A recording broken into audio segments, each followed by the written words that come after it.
tonight, boys. Mom's going to be on. That's right. That's right. That's right. We'll edit this all out in post. That's right. You do such a fine job. I think our pre-show is more entertaining than the actual. It is. What's up, BM? What's happening, dude? That's bowel movement. BM. Hey. Hey, yo. Hey, yo. Hey, Mike, I got to show you something. So I was cleaning out. You got to see this. You're going to love it. I was cleaning out. I have a box of cassette tapes in my basement under the stairs. I was cleaning out under the stairs Saturday afternoon, and I came across Contagious, YNT, baby. Yeah, this is Contagious. I know what it is. Yeah, 1987 classic album on cassette. That's Mike awesome. Dermont, this could be yours at no cost. Real? I will take it. I'll put it in with the rest of my YNT. I don't have the albums. I've got CDs and I've got cassettes. I would love it, man. Yeah. So if you want it, I will bring this on the 16th for you. Yeah. It's got your name on it. Thank you. That's a good cassette, man. Did you give it a listen? You're just like, yeah, giving it to Dermont. Oh, I love it. I wouldn't have it if I didn't. But I know you're a bigger collector of it than I am, and I thought, hey, it's in good condition. It's the store-bought tape, not some weird mixed tape that I made on my own. For your girlfriend back in 1989. I love these guys. This is a great Talking about that scale. Check it out. You got the cassette player. I got the Ticonderoga pencil, baby. Woo! Number 2. Oh man, it works perfect. That and a very long-billed baseball cap has gotten through many finals exams. Oh man, so fun weekend, guys. What's up? Yeah, we went to the Vixen. I met up with Chris Rhodes and my cousin Eli Orfanos and some other friends of mine, and obviously we had Millhouse up on stage, we had Pino Farina, and we had Rumor Has It. So a lot of good folks in the audience. Saw Jeff Kleinschmidt, gave him a quick heya. And Beth was there with her husband Mike, and she was making the rounds, and it was a lot of fun. Had a good time. A lot of podcasters there, you said. Yeah, well, you had Chris Rhodes, you had me, you had, Beth. Who else? Anybody that's on this show is a podcaster. So we really need to get some swag, guys. When we're out and about, we got to have the Hog Podcast shirt so people know. You might get in for free. You never know. You might get something for free. You know what? You get free water with ice. Free water. I like it. Sometimes that's all I want. That's it, man. That's all I need. Good old H2O. So yeah, it was good. It was good to see everybody, and excellent. Dan Dillon and Casey and the whole crew was out there. So a lot Casey of fun. and the Sunshine Band, huh? Everybody was there? And the Sunshine Band. Yeah, we were talking about the upcoming concert for Gordie. Some ideas that we were floating around for some of the songs. So it was productive also, but not a lot of productive, mostly just for fun. Good show though. I mean, what a lineup. I mean, Millhouse is a great band. I saw them, I think 2 years ago at Sundance when they I'm going to say first came out, but when they came back, right? Because they were a band before. Yes. And they blew me away. Their set list was like stuff you don't hear. It's almost like Jet Tripper, right? I mean, it's just that awesome set list. Like, I forgot about those songs. Yeah. Yeah, they played about 40 minutes or so, and the turnover was very quick because they all used Dan Dillon's drum set, so there really wasn't much changeover. Nice. And then Pino was second, and Rumor Has It was last. And then I did stick around for about 20 minutes of the DJ, and man, I felt old. Mike, you want to know something? I am. You are old. I am. I know. What are you talking about? Yeah. I'm not gonna. You can't hide that one. No, that's awesome though. That I love that they're doing that. That they're bringing the DJ in afterwards. I mean, it keeps that place open, keeps the till turning. Right? Yeah. Is it all ages? No, it's not all ages with DJ, is it? No. Yeah, I think it is. Wait, hold on. What time are we talking? 11 o'clock. Oh, they do the wristband thing though. Yeah. Right? Nah, they gotta be out of there. Sure. Yeah, I don't know. I could be wrong, but it looked like those people were maybe 18. You're not wrong. You're just not exactly right. We'll put right I don't here. know. That's a good Right, question. I did have a wristband, and I think it is all ages. As long as they're old enough to stay out, they just can't Yeah, drink. I don't know. I don't know. There's a Have to certain ask Chief time. Kleinschmidt. All right, we'll ask Jeff. We'll Jeff, ask I know Jeff. you're watching and listening out there. Could you set us straight on the? Set us straight. On So the I I'm had sure a it says chance. on the website, doesn't it? All ages. It might. It might. I had a chance to go see Jeff Anthony and his The Show Must Go On. Right? It was amazing, dude. I'm telling you, it was the opening was awesome. The way they did the openings. I did Eli's coming, right? Eli, I think is what they opened with. And it was like an epic opening. They had, Jeff on the stage. They had one singer over here, one singer in the crowd over there, and they just kind of all take apart and then they come together. It was freaking cool, man. I felt like I was, well, I don't really remember the 70s because I was young, but it was cool, man. It was such a How was the crowd? They have a pretty good crowd there. great crowd. It was a great crowd. And I'm going to tell you, the sound in there sounded really, really good. I know It's a great venue. there's been some push, out there that it's a little boomy, and yeah, I get it, but I think the sound guy did a great job of mixing it. And what a band they have. I mean, I can't go through and name all the musicians, but they are stacked. It's not 5050. Oh, Ta-da! you're there. Mom. You know what MOM stands for? Mother of Mike. Mother of Mike. Yeah, that's Mother Mike. It's the And then truth. dad must be dad of daughter. We have no D's. Dad of Dermonts. It's the dad of Dermont. At least it's not dud.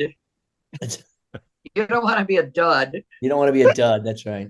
Yeah. Mom. Mikey Dermont, who's this model you have showing up at the show? This is my beautiful young mother, Catherine Elaine Hunter Dermont. Nice. Yeah. All of that. Catherine E. Dermont. All of the above. All of the above. I don't know if I've got this in the right spot for you to see me okay, but Looks good. is it okay? Marvelous. You Yeah, look looks great. marvelous. Marvelous, darling. You still have your Michael Jackson glove on, Mom. I want to rock Yeah. with you. She had a little bit of an accent. You want me to show you? Yeah, it's bad. Yeah, absolutely. Yeah, you got to pull back. There you go. It's hard to see. Yeah, you can Can see you it. see that knuckle right here? Yeah. Who'd It's you called a spare? boxer's knuckle. She boxed. So I was over at Mom's yesterday. We were doing like a late birthday kind of thing because we celebrate birthdays. We have, I think, 3 in January, 1 in February. So we kind of come together and celebrate. I was mouthing off and she backhanded me across the table. And that's what it is. Well, I was picking dud heads off of a flower arrangement that my daughter sent for my birthday on January 5th. And I mean, just very lightly, just grabbing them and picking them off. No big deal. And I grabbed this one leaf and all of a sudden, bang, the tendon that goes across the top of the knuckle just popped right off and hurt. Oh my God, it was bad. And I thought, I got to do my Dr. Mom thing. So I went online and I said, hurts like heck, tendon popped off, blah, blah, blah, blah, blah. And I got exactly what it was. It's a subluxated tendon, or in layman's terms, boxer's knuckle. My mom is like the G.I. Joe of injuries. It's funny. She said, Dr. Mom, when we were a kid, we all had the moms like that, right? We never had stitches as kids, or, if you broke a bone, she would like find a 2x4 and wrap some baling twine around it or something. But it was always butterflies. If we cut our heads open, we're getting a butterfly. No stitches. Get the tape. The butterfly works. It works. It does work. Yeah. So I asked my mom to join us for the pre-ramble before we have our guest Matt come on. So you can see the person behind who I am, everything that I do and everything I aspire to be. This is the person. Yeah. Aww. That's my mommy. I love you. That's my mommy. Okay, I only see you, by the way. I don't see anybody else. Okay. They're still here. Don't worry about it. It's not like they're important or anything, right? No, it's just you and your son talking. There you are. We can see you. Yeah. What? Now you're being voyeurs. Come on. Yeah. Fair is fair. So Pete, what questions do you have for my mom? Come on. Well, I saw her at the Coterie That's show. Right. We chatted a little bit. My My shoulder is still a little stiff. Oh, that was horrible. I felt so bad for you. I know. We're going to fix that at the next one. Oh, look at that. Where'd that come from, Mike? I saw a little Facebook post on that I finally liked. Yeah, so I know it's kind of, I don't know if it's going in now. So this is something, actually, my mom is very crafty. My mom and her husband, Gary. My mom is she's the consummate den mother. Growing up, she was the one who led all of our Cub Scouts and Boy Scout packs. And she's just really good with woodworking and everything. So they made first they did the prototype, this Coterie prototype, which was just like this, right? It's clear, it's wood with some plastic on the back. They cut all Smoky. this out. Yeah, it's smoky. What is it, Gary? Lexan? Polycarbonate. Polycarbon. They use it on the space shuttle. They brought it to me. We had breakfast last week, and I said, hey, what would look really cool is if we did it in the Coterie colors, which is black and white. So yesterday when I was over, and I was serious about the get together for birthday, they gave me this beautiful one as a, possible, I might, do these at some of the Coterie shows if people want to buy these, right? And we will take the money and donate it to the charities that we're raising. Absolutely. And they actually gave me another one, which I have to unblur my camera in order to see this one because. Let me interrupt real quickly. Go ahead. This was all Gary's idea. I'm just a grunt in this project. Right, honey? If you can see back there above my guitar, right? Yeah. Oh, there it is. I see it. I got to go up here. Tell Gary to step in. Come on, Gary. Come on. Gary. Don't be They just want shy. to see your comment behind me. You can wave at him. He just got out of the shower. There's Gary. Gary. What's up, G-Man? You're not on the air, by the way. No, you are on the air. Cool. So this is another one that they made for me. It's a little bit more classic looking with nice looking wood. Is that a mirror? No, That's it's a just got a black polycarbonate backing probably. on it. Oh, okay. Oh. That's what's reflecting back. I got you. Yeah. Mikey Dermont, for your Patreon, what do you charge for that? We haven't decided yet. What do you think we were talking about that yesterday. So if you just to tell the difference, like this is a one of a kind. This won't be the ones that we make. This is Mike Dermont only. But these a little bit smaller in size. I don't know. $10? How much? Make a price. $10? You think 10, 15, 20, 20? Do I hear 30? Do I I think 20. What's it cost to make? Well, that doesn't really matter. What it is, they're all handmade. That's the thing, right? I mean, every one of these they have to cut it out, put it on the back. Yeah. Right. No, that one isn't polycarbonate. That one is a piece of 1/4-inch multi-layer plywood that we painted with a high gloss enamel so that it would be reflective behind the cutout. Right. And we love it. Hey, and in this day of tariffs, this is American made in the U.S. You're not going to get any tariffs on this stuff, man. With This our is own made in two Harvard, elderly Illinois. hands. What are we using to cut that? How do you cut that? With a Machine. scroll saw. Ah, gotcha. Do you know what one is? Yeah, I No. think I do. No. Like a table saw. It's a like a sewing little machine. table saw. The blade runs up and down. It agitates up and down. It's a variable speed, but you have to drill a hole through the work, thread the blade through it, tighten it down, increase the tension, and then put your hands on the piece and gradually move it around and cut it out. And I think that's why I hurt my hand. So here's the cool thing. My mom, you turned 79 this year, didn't you? Yes, I did. My 79-year-old mother's out there using a damn saw. Not any saw. It's a tiny little blade, like a toothpick or less. It's cool. Yeah, but it it can hurt you. You've been doing this kind of stuff forever. I mean, probably 30 years. Yeah. Gary and I have been doing this together. We absolutely love one of woodworking. I just adore it. We're putting that up on the site, Mike. That's all there is to it. Send me a few. we'll get it pictures. up there for sure, man. Well, No, that'd be fun. Thank you. she's been doing stuff. I mean, some of the stuff she used to do, little jewelry boxes, which I still have, really intricate cuttings and all sorts. You look at the stuff, it looks like it's made from, Asian art, right? I mean, it's just amazing, the detail. My mom used to have her own little business. Wasn't it called Cut It Out? Didn't that? It still is called Cut It Out. Where is my thingy? I've got a business card with our name on it, but I don't know where it's at. Right. We'll put that's right no biggie. here. We'll get it on there. We'll put it on right here. Yeah, but she makes charcuterie boards, this kind of stuff. I mean, I've got so many little like cool heirlooms from my mother over the years. It's just some really cool stuff. Well, somebody wants to buy it. Where do we send them, Mom? Facebook. Mike Dermont. MikeDermont.com. He can handle it. What's my cut?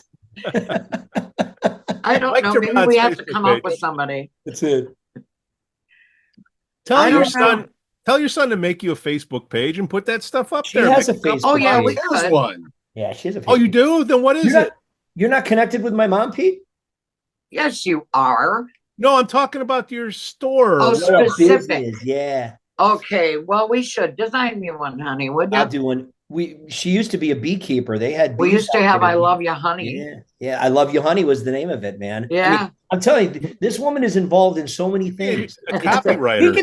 We could spend 6 episodes just talking about all the crazy stuff, cool crazy stuff. Well, we may well because our guest isn't here. Okay, well, Mom, don't you go anywhere. Well, let's go back to where it all started, Mom, shall we? Yeah. Yeah. How many times did you have to smack him around? Pardon me? How many times did you have to smack little Michael around? Was he always so boisterous? Not so much as his big brother, because Mike was a middle child, and he was very observant, very curious. In fact, he loved Curious George. He watched his brother get in trouble, and he'd say, "Brian, don't do that. Don't, Brian, Mom's going to get you. Don't do that." So he knew better. He knew what was coming. And if Brian got it, he wasn't going to try. So now Mike was pretty good. I guess I had to biff him around a little bit, and embarrassingly so, but we don't want to go there. When did he start singing? How old? I think as he came out. A coming out party. I sang my own song. Here I am. Was he in tune? He made a sound of singing when he was born. He always had a song in his heart and coming out his mouth. Sometimes it was annoying because it was so loud, but all the time he loved it. And all the time we loved it back. Mike, sing a couple of bars of Mama Paquita. Yeah, of course. I'll sing it with you. Mama Paquita, buy your baby a papaya. Or a papaya. You know, it's funny. Like in second or third grade, and you had this picture, Mom. We had to draw what we wanted to be, or what we wanted to be, or what we wanted to do when we grew up. And I drew a picture of me holding a microphone, and it said, "I want to play the microphone." Do you remember that? Yes. Yeah. And he was the only kindergarten student when he drew a self-portrait. He actually had fingers. And nobody drew fingers on their hands, and eyelashes, and his little yellow white hair, because he was totally a towhead. Yeah. Adorable, creative child, always.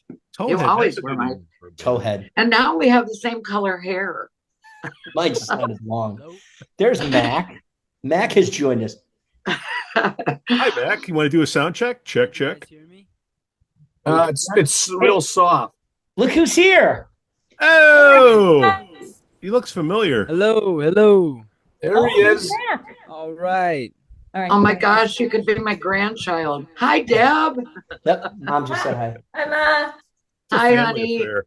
Hello. Hey, Mac, how you doing, buddy? How are all of y'all? Mighty Mac. Who knows Mighty Mac? I know Mac.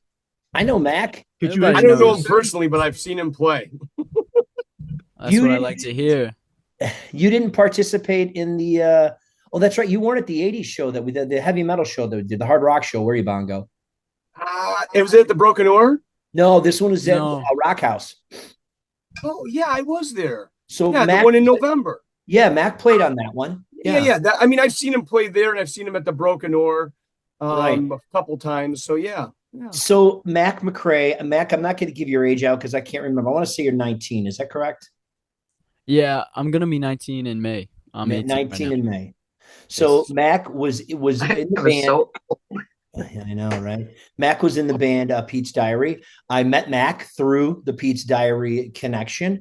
Um, Big fan. The kid is an amazing talent. I thought he was a bass player, but it come and a singer. But come to find out, he's a damn good guitarist too. In fact, when I was bringing up the Coterie event that we did back a year and a half ago in November, Mac actually got up there and shredded some guitar. In fact, he played with I think he did a song with T.D. Clark, and they were like trading off licks. And if you know T.D. Clark, the guy's a shredder. Mac was going note for note, man. It was awesome. So, Mac, welcome to the show, buddy. Yeah, I'm glad to be here. Thank you. It's a Absolutely. kind introduction. We got Bongo Mike here. We got Mike Dermont. We got mother of Mike Dermont, who can stay on, ask any questions, because I'm sure the questions will be better than anything that I come up with.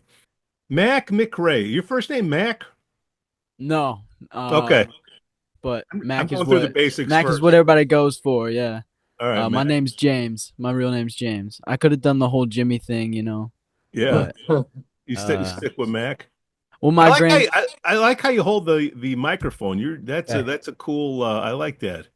Well, I didn't want to set up a stand. I'm lazy. No, you look. I mean, seriously, it looks good. We haven't had anybody do that. It look Okay. professional. He looks like a young Phil Donahue. I don't know who that is. Yeah, you I don't know need you to know don't. who that is. We So, do. oh Mac, my God. So so Max, Does he know what a cassette tape is? Oh yeah, I know what a cassette tape is. I bet you he doesn't know the band that's on that cassette, though. Oh no, my dad actually has the old cassette of his band. Oh, nice. That's the only cassette I've listened to, and I can't say it was spectacular, but it was good. So Mac, I'm talking to everybody here because Mac, I don't know you. I know you now, and in a couple of years, I'll see you in the clubs. We'll have a couple pops together. But till then, I see you singing with a bass, but then they tell me you're not a bass player. So singing and yeah. playing the bass versus singing the guitar, is it harder? And how did you get going into that? I started out playing and singing. I never knew any difference. Actually, my first guitar teacher, when I showed up, I played and sung, and I didn't know that that's something that most is something that is unusual, I guess, starting out. But I would watch videos, and they always played and sang the guitar. So I thought, that's what you had to do if you wanted to play the guitar. You sing with, you don't just stand there and play guitar. My idols, I guess, weren't driven that way in that sense, if that makes any, to talk to about. Maybe it's just people that tell me to don't sing when I play the bass. In fact, they tell me don't play the bass. So either. I can say I played the bass more or less. Like, I picked it up on the spot, so I played bass more uniquely than I think I never had any bass instruction. I never took any bass lessons. My first bass was purchased through Pete's Diary. They bought me a Squire PJ bass, and that's how I got started. So before that, I never had any aspirations to play the bass. I joined Pete's Diary hoping just to be a singer and do that thing, but life goes on, A Bands lot are of nuts. Tom Petty played bass in the Traveling Wilburys, and everybody's got to take their turns and do stuff. And I Everyone's love gotta take music. their It's turn all to about bass. creation, and expressing yourself. And I think that's the point that I want to get off. I mean, if anything in this interview is music is art, and art needs to be protected because it's self-expression. Well, this podcast is definitely not art. So, and it's not an interview. Oh, everything's art, man. Don't close It is yourself in art. that box. You wanted to be a singer and you just thought that playing the guitar was part of it. As a singer, I wish I could play guitar more. It's one of those things that I look to when I look at a band. I gravitate to those bands that have that lead singer that's playing guitar, because to me, that is just like the ultimate talent. And if you look at my repertoire of music, and I won't go through that, that's who that'll reflect. So it's interesting that, I think at one point when you were talking, you said you just wanted to get up there and sing. Whereas me as a singer, I wish I was doing more than just singing. Right. So you're in a really unique position. And the fact that you can actually play with two instruments, and I'm sure you could probably play others if you really put your mind to it, if you have that much talent. But that's really cool. And I would say, if I give you an advice, is don't ever put down any of those strings, man. Keep holding on to those suckers, and be a dual force, because there's not a lot of guys out there that can do it and do it well. And I've heard you, my friend. You can play and you can sing. Thank you. You're very kind. Music is most important. The singing is kind of like, I think, just a self-expression. Whether I'm a good singer or a bad singer, I don't know whether I consider myself either or not. It's all a expression of what I feel in that moment. And, playing bass and singing at the same time was just, what the job required. Mm-hmm. And so I fulfilled it the best I could. Like I said, when I joined the band, I was, a naive kid, and I loved it. I thought, I'm the best singer in the world. I'm the greatest. I can do this. And then, but it's just a job. You go through it and you get it done. And it was so fun. How did you come about Pete's Diary? I don't even know what your tenure was. At least 3 years, right? You were with him? 3, 4. I'm trying to remember. Yeah. For me, I always counted in high school years, if Okay. that makes any sense, which is hard because that's not a real year. But I joined my freshman year, so I want to say 3.5 maybe, Okay. if we're gonna go day. And I think you said you answered an ad. Is that how you heard about Pete's Diary? No, so I've known Pete since I was like 11, and Okay. we went. So he took lessons at the School of Rock at the Mhm. same time that I took lessons at the School of Rock. Other than the fact that he was 16 and I was like 11. In those 4 years, I don't know, maybe it was 3 years. I can't remember how old Pete was, but we really connected, and he was like a big brother to me. And I looked up to him because he's like, you think that he grew that way. It's like, no, he was born with all those notes in his head, and just immediately, like an idol, looked up to him. That SG behind me that's worn, I got that because Peter had an SG. I was Christmas gift when I was, I think, 12, because I had a Black Squire. That was my guitar. Back then you could get Gibsons for like $500, and now the market's hell. But I got an important question to ask you, Mac. In high school, you go to lunch, you got the football, you got the jocks over here, and then you got the table over there with the musicians or the cool people. Is that how it is? Like when you were in a band in high school, are you cool or it doesn't matter? No, if anything, I don't know. I mean, nowadays, no one gives a shit. To put it, you know what? It doesn't change. I mean, it doesn't matter. No one. I mean, you could probably ask the same thing if you're going like 40 years back. If you ask, the people that were in bands in high school back then, no, but it's not like. I don't think it's changed. Everybody doesn't care until it's something. And towards the end, your friends, they start, losing insecurity, and they love it. And you find people that enjoy the same things that you do. Yeah. Well, young lad, 40 years ago, we didn't have these little iPhones, so yeah, right? the whole technology has changed everything. But no, high school, you say like jocks and everything. Yeah. No, high school is not like that. That's not. I was alone. I would leave. I got to leave a lot during lunch, and I brought my guitar a lot to school, and I would keep it in my car, and then during lunch go play it, or try and get out the back door and go play it. It was really easy to get out of school. No cameras at some of these windows. Well, who was your big influence? So you start playing guitar at age 11, something like that? Oh, Tom Petty. Who are you looking up to, and who was your influence? Damn. Tom Petty. Immediately. Petty, wow. I don't even have to take a second to guess that. So I'm sure there we go. White Strat right there. Yeah. I saw Tom Petty in a photograph playing a white Strat with a maple fretboard. So that was like my dream guitar. And I think it was my 8th grade year. My dad was like, if you make honor roll, because I'm not good at grades, so that's not my thing.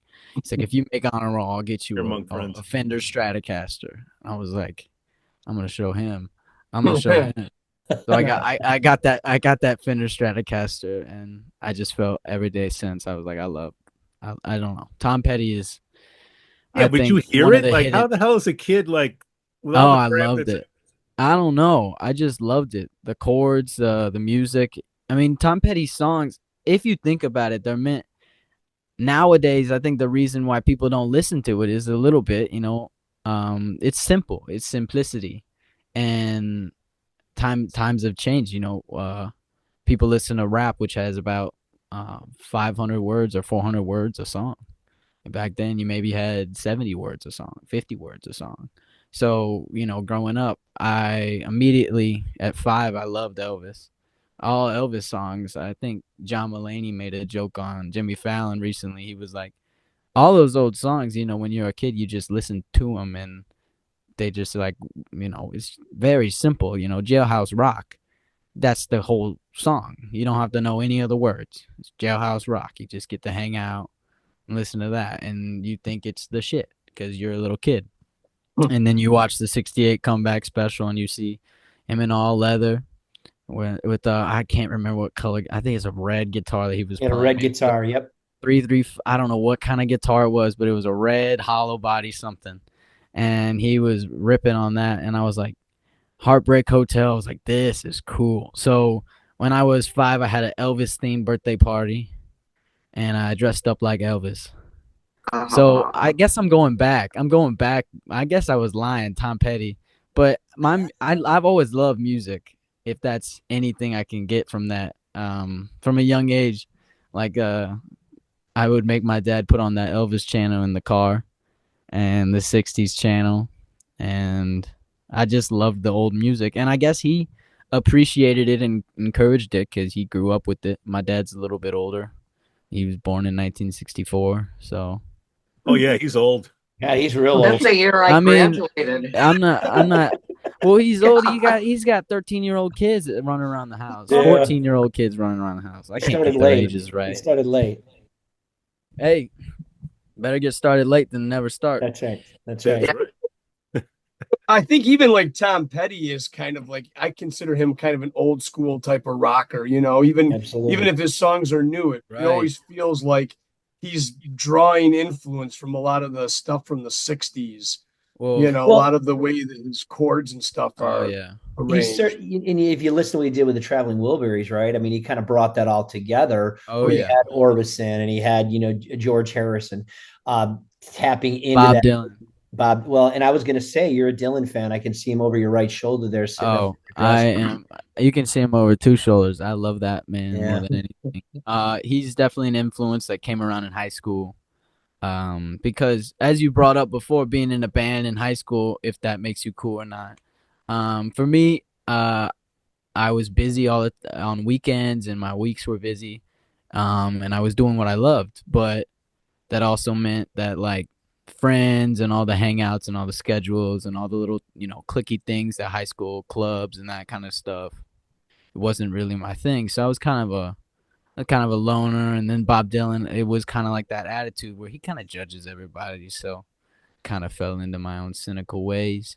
I like this I guy. really did that. Did you see the new movie, Complete Unknown? Oh my Lord! Don't get me started on that movie. I did see it, unfortunately. I do think what's his name? Timothée Chalamet, Timothée. I don't know how they say it.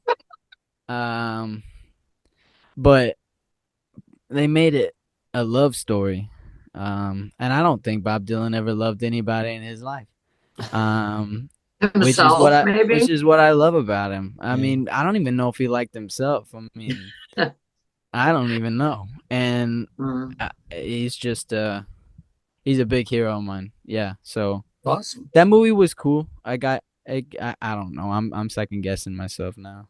You know, I don't know. it's funny you brought up Elvis, and then Mike we were talking about the Bob Dylan movie.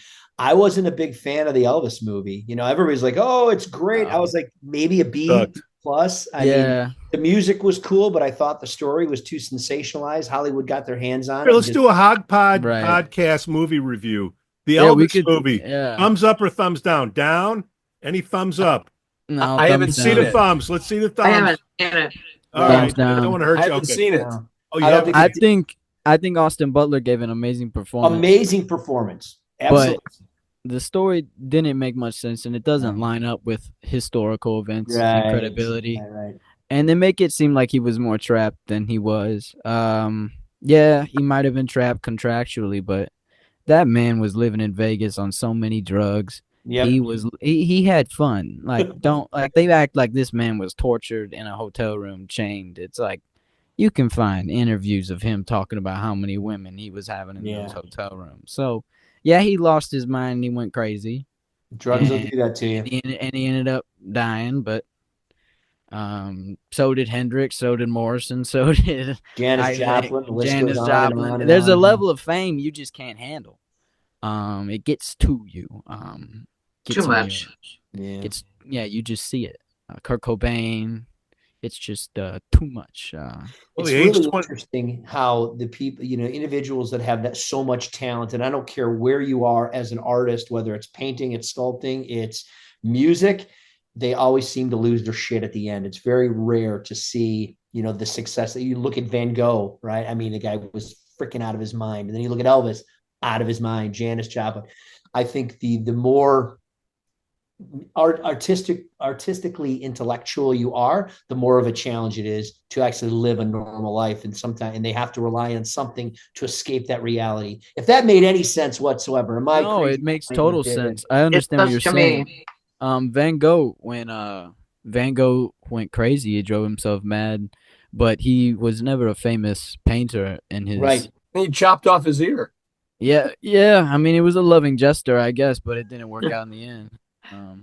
Why not? Yeah, Do you think it's because they're expressing themselves and their emotion continuously in their art that they're presenting or in the music that they're presenting, that they're focusing on in what they present? I mean, it's different than woodworking, let's say, or crocheting or cooking. You're out there when you're entertaining or when you're painting, and people are looking and judging and understanding. And I think it's that emotional connection that you just mentioned, right? I mean, yeah, I get emotional like when I cook, like especially when I cut onions, I cry. Oh yeah, but nobody cares. Yeah. No, I know what you're saying. I think when you're expressing yourself in those formats, right? That artistic format, you're putting it all out there. Your soul is bleeding. So yeah, no, I think it makes sense. I think some of these people too are very tortured souls. I mean, my wife has the Janis Joplin story was on whatever audiobooks, and we were listening to it, and you hear about how much she just kept falling back into the habit of heroin and drinking. Yeah, and how everything sad. was excess. She was such a talented artist, but at the end of the day, she just couldn't keep her head on straight. Lost her shit. Destroyed herself. Died before 30. Pete, I think we need to start another We'll type all of podcast, man. We ourselves could have our one own day. psychology, psychiatrist, sociology. We'll all destroy ourselves one day. I mean, we all die one day. We never know when our ticket's gonna get punched. But wait, you're 19? I'm 18. Are you 49 or 19? May, he's gonna be 19. I'm 167. But he's an old soul. Life just goes on. But as you were saying, the expression of art, and I can't speak for others. I can't speak for Van Gogh. That man died 200 years ago. So I can just I know with myself when I'm writing songs, it's an expression of either happy, not happy. That sounds so silly, but joyful, like erotic, pleasurable memories, sad memories, dark emotional memories, deep memories, anything that you can just pour into your music, and it doesn't have to mean anything. Nothing means anything anything. Everything it's all just words at the end of the day. But when you're writing it down, you want to have some sort of vision in mind. Usually that's what I do. I have not a vision, but a sort of course of action that I will go through. And I think I can't speak for anybody else's process. That's my process. So Mac, when you're writing, are you talking about when you're writing your lyrics and music, or one or the other? Lyrics, music comes easy. The words are the difficult part, and I think sometimes I'll work backwards. Sometimes I'll write the words first, and most of the time those are really like poetic songs and beautiful. And sometimes I'll get around and I'll have a really cool chord progression I build around that. But I'm not a really picky about a method. I don't sit down and go, "Oh, this is what I have to do." Like I don't really get too particular about it. I do it when I want to do it. I do it when it comes, and I don't know. I think the struggle nowadays is that there's a lot of, bands that can't get something new on the table. Where, you'll look at a new band and they'll come out and they'll say, well, we sound like Van Halen, we sound like Guns N' Roses, we sound like, yada, yada, yada, whatever. You see them all over online. Even Pete, like when I was in Pete's Diary, we kind of did that too, and that's not a regret of mine. I loved everything we did in Pete's Diary, and I wouldn't change a damn thing.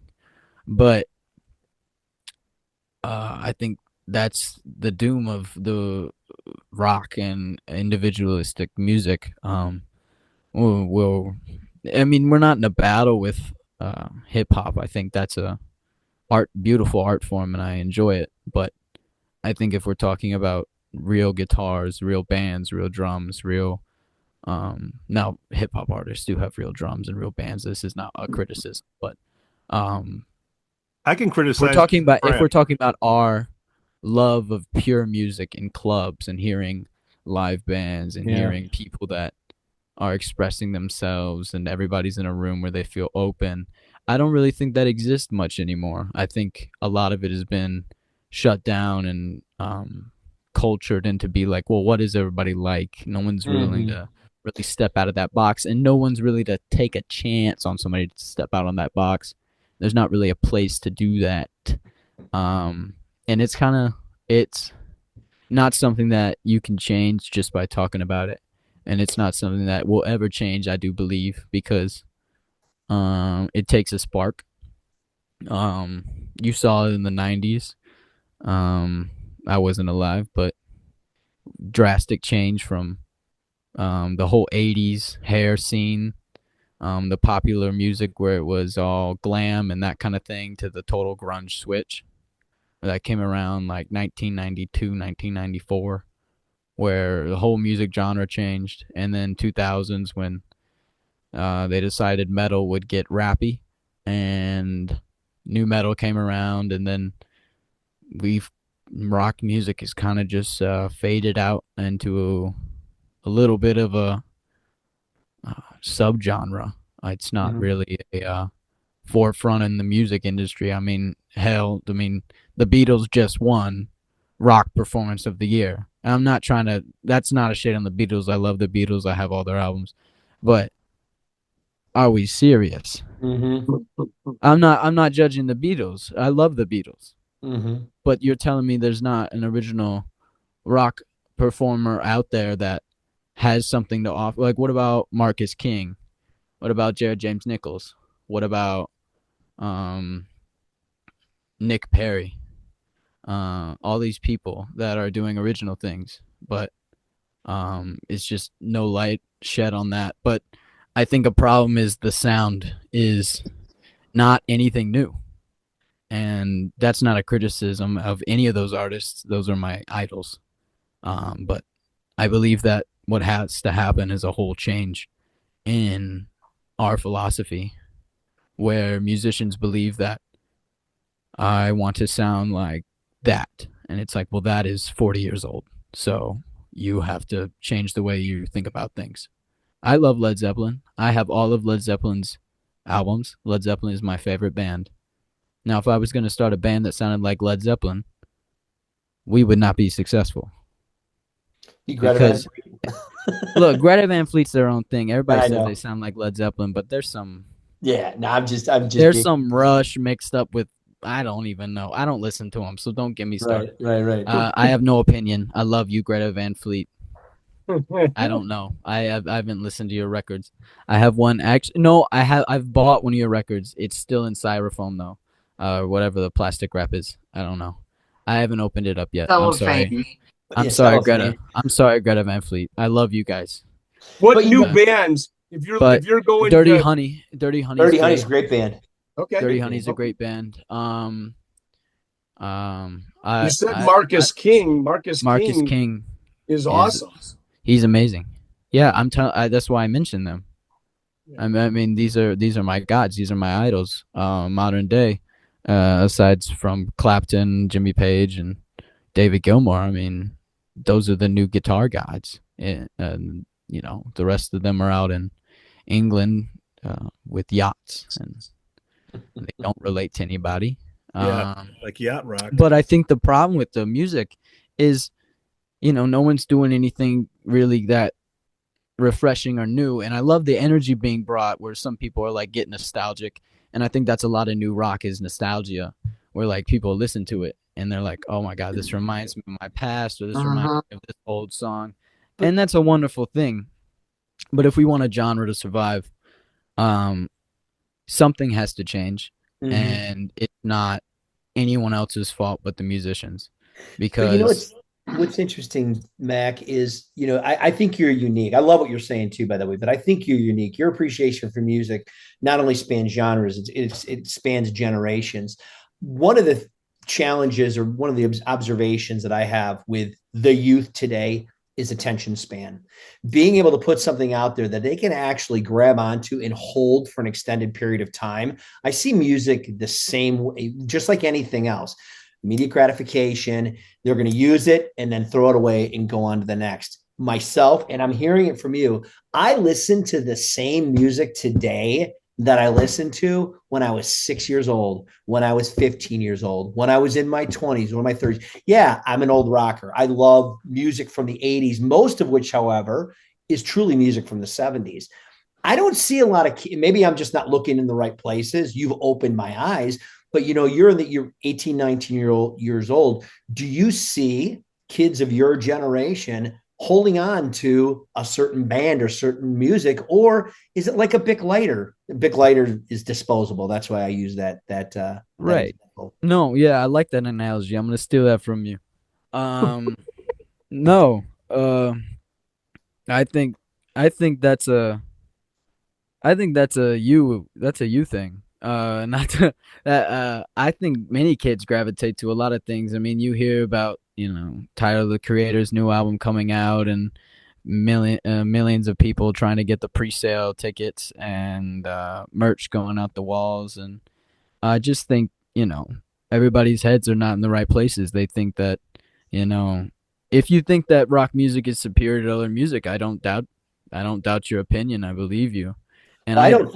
In my opinion, I believe rock music, not rock music, but I believe music, guitar music, real band music, real people playing instruments. I think that is the truest form of music. But I'm not going to hate on anybody else that's doing something different, because it's definitely garners attention. It's definitely not a Bic lighter effect. You see people like Frank Ocean who haven't performed in 5 years, and then when they go to Coachella, everybody buys tickets. And so there's definitely people that they still love. And, you know, Mac Miller, who's passed, people love Mac Miller still. And these are all, you know, rappers that I'm sure you maybe you have heard of, and maybe you haven't. Not a one. I know listen. Frank And Ocean. the thing is, I don't listen to them. You can see the records behind me, but I just know what's popular, and I know, and you have to keep up with that. I mean, I want to be a producer. I'm going to school to be a producer, and get audio engineering done. So you really have to be in tune with what's popular now. And for me, I love live band music. I love seeing a drummer play acoustic drums. I love seeing a guitar player plug in a tube amp, hear it buzz. I love a bass player with a giant Ampeg SVT. I love that. I love that. I love Marshall stacks on stacks on stacks. I love that. That's my dream. but we have to figure out a way to integrate that into this new world. How do kids today get their music? Because I know that Pete, Kathy, and Mike and myself got it from radio. Mm-hmm. And I don't know Yeah. if everyone's listening to radio. It's so No, radio's dead. segmented, between Spotify and, I don't Album. even know all the ones. How do you get your music? How do you find out about new bands? Well, I think nowadays it's definitely social media based, for sure. Social media plays a big part in band promotion, but it also, in experience, it doesn't do all of it. You need to form an identity with an audience. All kids are looking for nowadays are an identity, something to fit into. That's why you see a lot They're of looking people for a laptop and a You DJ. see a lot of What are you talking people. about? They're not looking for a laptop and a DJ. They're looking for the chicks that come with the laptop and the DJ. Yeah. You have to Chicken or understand. the egg, brother. You have to understand the music hasn't changed. People have changed. That's right. Life is different. People have phones in their pockets, which is more technology than they had to send a man to the moon. Mm-hmm. We are a lot different. I can find out something instantly, whereas y'all had to wait a while. And that's not a dig on kids nowadays. There's no instant gratification. We were raised with technology. And that's not a hate on instant gratification, because I think that's definitely real. When I put something in the oven, I'm like, why is it not done yet? I definitely understand that point of view. But I think as musicians, we need to take the step back and not point the finger, because I mean, I played gigs. I've heard people, people blame cover bands, people blame all these sorts of things. And it's like, well, people would hire an original band if you were doing something original, but you're just doing a version of whatever the cover band's doing. And that's not a dig on any person that's in an original band. But if I wanted to hear 80s hits, I'd go hear an 80s hits band. I'm not trying to hear somebody that plays 80s type songs in an original band. I get it. You're making new songs, you're doing the whole thing, but you're not going to bring back something from the 80s. That would be like Frank Sinatra coming back in like the 80s and trying to do his whole Mac the Knife. It wouldn't work. People would be like, I get it, but like there would be no Frank Sinatra. Like, imagine Frank Sinatra in the 40s doesn't exist and he comes out in the 80s and does Mac the Knife. No one's going to give a shit. It's going to be, everybody's going to be like, who is this old man? Let me ask you this, though.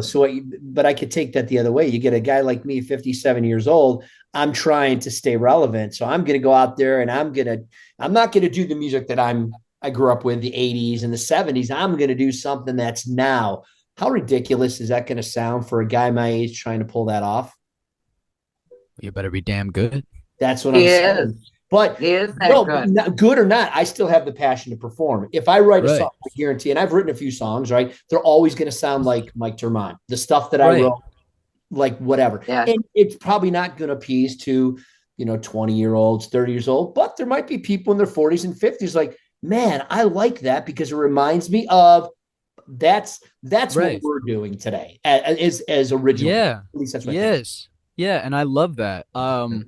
I love cover bands. I would love to join. I would be not cover, but even original. We even original, even original bands that do that kind of stuff. I mean, there's no dig on that. I'm just saying. I guess I was too hurtful in my words.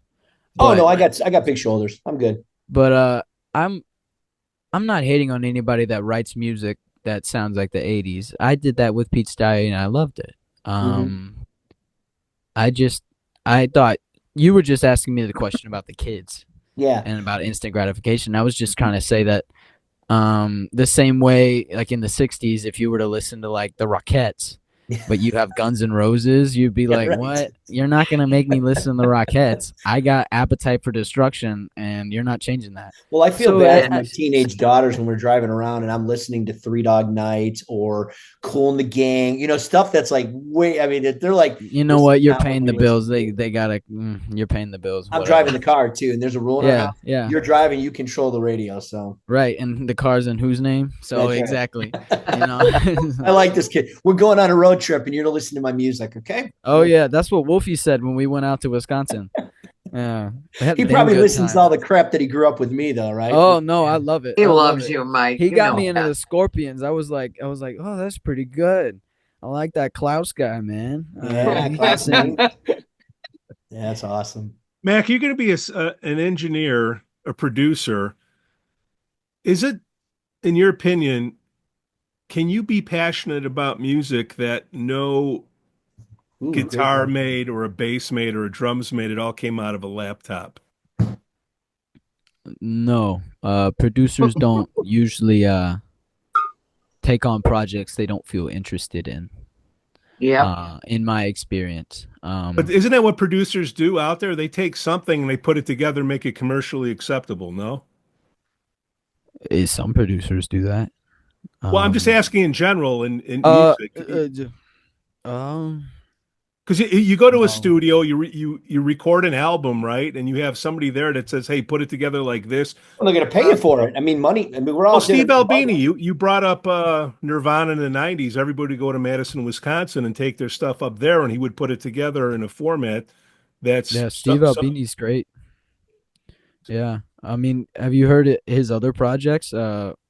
He did a bunch of stuff. His solo stuff is really cool. I'm trying to remember the name of his band actually. But is that where you want to go? Is that what you want to do? Like be another Albini or? No, but I mean that Albini is Albini. I'm Mac McRae. I'm gonna do my own thing. I think what's really lacking out there is support for young musicians. Whereas back in the day, there were talent scouts. There were actual people out there, and whether they were radio DJs, or other people just out on the scene listening to new music and trying to find that. you know, And it's interesting to Pete's question, though. Let's say Mac, and you're going to be successful because you've got the edge to do it, right? And it's what you want. He's got the drive. who You're the knows? You guy, could let's find say me on you're the the edge of guy. Chicago You're the guy that tomorrow. everybody wants to work with, right? You're the producer, the engineer. Some band comes to you, but it's not music you like. You're going to turn that away?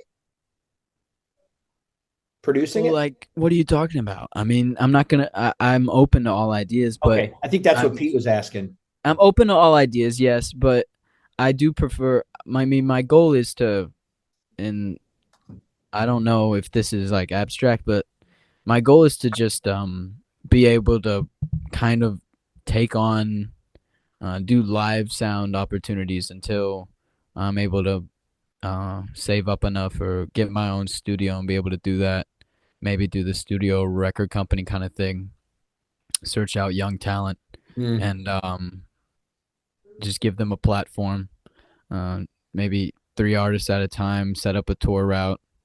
Send one down. Send the next one down. Send the next one down. And they come back up and then recording another album. And then I send them back down. It's just what they did in the 40s is what they did in the 50s, but you just don't see it nowadays because, there's only like 3 big record companies and then everybody else is just a small mom and pop almost. And Indies. that's not to diss anybody else, but it just seems like nowadays, the whole record company thing is dead. Mhm. You can record at your home. You don't need a studio. You don't need any of that. But as aspiring musicians, I mean, my goal as being a producer is not saying that I'm going to turn away projects. I mean, I love music. I mentioned hip hop artists. I love music. So, I mean, of course, I'm not going to turn anybody away. I'm going to do the best I can at any job I get. But I just have a passion for real. I'm not even going to say real because everything's real, but Originality. rock music and real form of expression, real raw That, emotion, that and organic feel of it. finding those people that just don't have the opportunity to express that when they're expressing it in such a small location. Like, think about it. We're in what? I mean, I know y'all are in like a little more south than me, but there's towns everywhere, and I bet in every town there's a great musician waiting to be had. That's just maybe working a Where are you job or being. located? Where are you located at, Mac? I didn't ask that question earlier. I'm right outside of Libertyville. Okay, so you're Lake County, right? Yep. So So Mac, what do you got coming up in the future? Anything we can point people to? You got anything? Oh Lord, no. I YouTube, mean, I'm TikTok, not. anything? I don't got. I am off the social medias, really, honestly. Good for you. I think most of it's poison. Most of it's poison. Yeah. No need to listen. I got hundreds of records. I don't need anything else. I don't know. I like to live my life like I'm stuck in the '60s, but everything else is just what it is. You just keep it rolling. I mean, I've had the gift to have so many opportunities with Peter and Pete's Diary, and super thankful for everything that I like. I mean, think about it. I'm very lucky to just have recorded 2 albums with Pete, and getting to do that with your best friend at such a young age. It's very Yeah, really. fortunate. And to be doing it at such a high level, I feel like with your best friend, That's awesome. it's very, looking back. I mean, maybe in the times, it's stressful. I have like, worries before you get on stage. I think everybody does, the nerves and such. But it's just like looking back on, you watch videos of shows, or you think about, I was watching a Norm's guitar video where me and Peter got to play with Norm and Lemo. Well, Norm didn't play, Norm was watching though. And I just was thinking back, I was like, that is, because they just did a Netflix documentary. I don't know if you saw it. But it's just really cool that, that's a part of my history and Pete's history, and us together, I don't know. I love that dude. He's my brother. What about you and Wolfie? I know you've been hanging out with. I Wolfie's got the my inside brother track on the too. Paul I family. love So Wolfie. Oh talk to my me about God. that. Do you guys got anything you're working on? Because he's Oh quite the man. drummer, as you know. Oh, he's quite the drummer. If I could tie him down for anything, I would love to. But he's in high demand, as they say. He's a man. Wolfie's a special man. Yeah. He's a special person. He's easy to love. He's got a good family over there. Oh my God, he's great. good guy. Tavo. Oh. Tavo's, well, you know my history of Tavo, right? Oh, I don't know all of it, but Tavo's my man. Tavo's the best. What's your I've known- history? What's your history, Mike I've Dermont? known What's your Tavo- history with I've known Tavo? Tavo since I was 17. We spent many years, 40 years together now. My mom knows Tavo as well. He's been part of every marriage I've had, every kid I've had, deaths, everything. I mean, I used to live in California, and when I lived out there, Tavo would go and visit my grandparents, even when I wasn't living there. That's how close he and I are and were. But they're a great Tavo's family. a good dude. He's a Tavo's really a good great dude. I want to throw this out there, man. I know you're going to be 19. Wolfie's right there around 19. He's in high demand, but I keep pushing this kid. He's got to find his pack, man. He's got to find his group of 20, 22-year-old kids. He just turned 20, I thought. He had a know he birthday.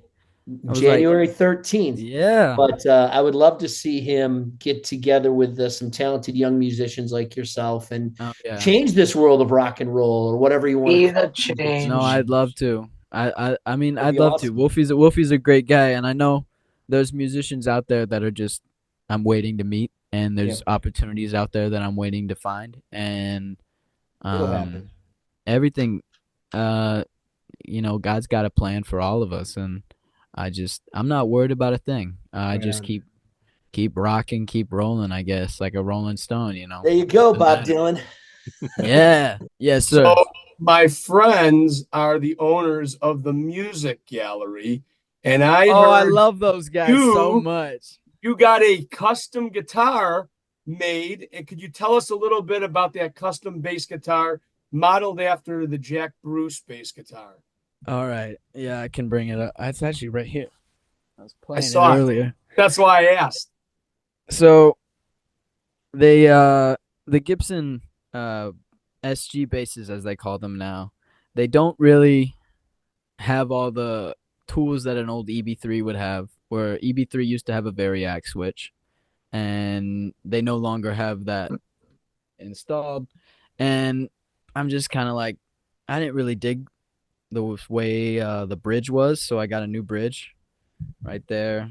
It's hard onto the body, whereas typically they're floating, kind of like a Les Paul, but it doesn't make much sense with bass because that's about 130 pounds of pressure put on that neck. There's a truss rod there, but you're gonna put 2 little pegs at the bottom. That's gonna keep it there. No. That's why they always crack. So replace that, and then On the top, I got a Billy Sheehan #1 pickup right here on the neck. I love that thing. It's a boom. You really got to watch the volume with that. It'll clip you when you're playing. And then this is a Hofner pickup because the old EB3s used to have Firebird pickups in the bridge, and I'm not really a fan of having a guitar pickup in my bass.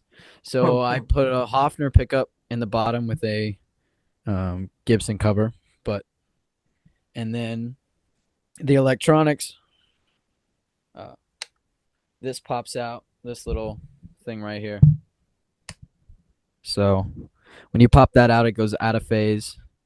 And then when you turn that knob, when you pop it back out, it goes in phase. So Ooh. Awesome. Like- Was that like your a- idea, or did you work with the music gallery to come up with that? no. I love those guys so much. Good people. Oh my God. Pete, so I walk in and I'm like, all right, I got a job and I have all the pickups, right? So I have all the parts and I'm like, so I want the bridge installed. But then I want the model. They knew where to put the pickups, but then I was like, for the wiring, I was like, so if it's possible, can you put a push pull pot right here to make it like a Variac? And he was like, I can see. I want to check the wiring of the pickups. And I was like, whatever you can do. And he was like, all right. And then 2 weeks later, I get the call. He's like, all right, it's ready to pick up. And I get it and I pick it up and I was like, oh, this is sweet. He's like, I had to Dremel the back of it. This thing wouldn't fit. And I was like, hey, it looks awesome though. I love it. So those guys, if you ever, and I want to show you this where he had to Dremel. There's no sign of it. You see anything at all? It's all still shiny. Wait, I'm trying to get in the camera. Yeah, no, we could see. That back plate is shiny. You can't tell nothing. Nope. Those guys are the best. And Yeah. I don't trust anybody else with my guitars. What's the name of the business again? Music gallery. The music gallery. Yeah. Where are they located? They're in Highland Park. Highland Park. I love They those guys. sponsor a lot of music at Toadstool Pub. We'll have to get them to sponsor our podcast. We can get them on. Monetize. I know. Yeah, Beth. No, but those Yeah, guys have Beth. stories. I don't know. Every time I go there, it's just a joy. I got something that I want from there right now that I'm currently saving up for, but I'm not going to tell you because then y'all are going to buy it and I'm not going to have it. Well, you got a birthday Oh, don't coming up, worry. man. You might want to say it. Someone might buy it for your birthday. Ain't nobody going to buy me a guitar for my birthday. Nobody Hey, like you me don't that know, man. much. There's a lot of You crazy never fans out know. there, Mac. I don't know.